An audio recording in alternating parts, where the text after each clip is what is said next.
Okay, guys, it's Trial and Error Jones here in South Texas. I want to show you a little bit of what's going on. I'm going to do this very quickly because it is hot, hot, hot.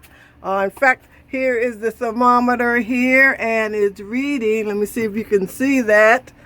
Here in my little orchid house outside, the temperature's reading 103, 58% humidity, so it is hot and dry. But I'm pretty excited about what I've been able to do here. As I said, my orchid house is outside. First of all, I have this dendrobium I talked to you about, who has bloomed off of the Kiki. It's still doing well, still maintaining. As you can see, there's a little water in the dish there. I do that every other day or as needed. Depends on how hot it is and how dry the potting mix is. So I just water, but I want to show you my new hookup for watering outside orchids in this hot Texas heat. And they all seem to be doing pretty well. There's a big fowl that has roots growing out of roots. There's little fowl, just roots everywhere.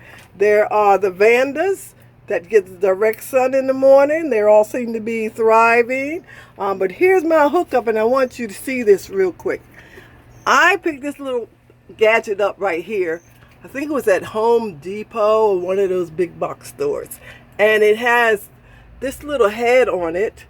Okay, and I can choose what I want. Today, I use the mist setting right there to give everybody a spray. Before this, what I would do to give them a good soak was I would put them in this container right here with a little water in it, and I would sit everyone in the water for a little while. For example, if I check the bottom of this little fowl here and the potting mix is kind of dry, such as it is right now, I would sit them in the water here for a few minutes and just let the mixture soak up a little bit of hydration. I would do that for about 5 minutes. I do the same thing with big fowl. But let me show you how my hookup is working here. I'm going to take you there. There's everybody. Okay, I'm going to take you around. Okay, there's Catalea doing really well. I'm going to take you around back behind the orchid house. It's only a tiny little building, but behind the orchid house I have a hose setting here. So I bought this hose. It's a short hose, and I can turn the water on here. It's running up and over the side of my orchid house and there over the fence. That's the back of the house. It gives the shades it from the evening sun and back into the orchid house. And so I found this little wand, the watering wand, right here to be a lifesaver. Before that, I always had to use my spray bottle, which worked okay, but if I was in a rush in the morning, it took a little longer. I just hit that faucet, turn it on, and everybody was happy. Everything was hunky-dory. Also, I want to share with you, I showed you the little dendrobium from the Kiki that's in bloom. Well, look what I found out here. There is my giant dendrobium, and I see something happening. Let me see if I can share it with you down in there.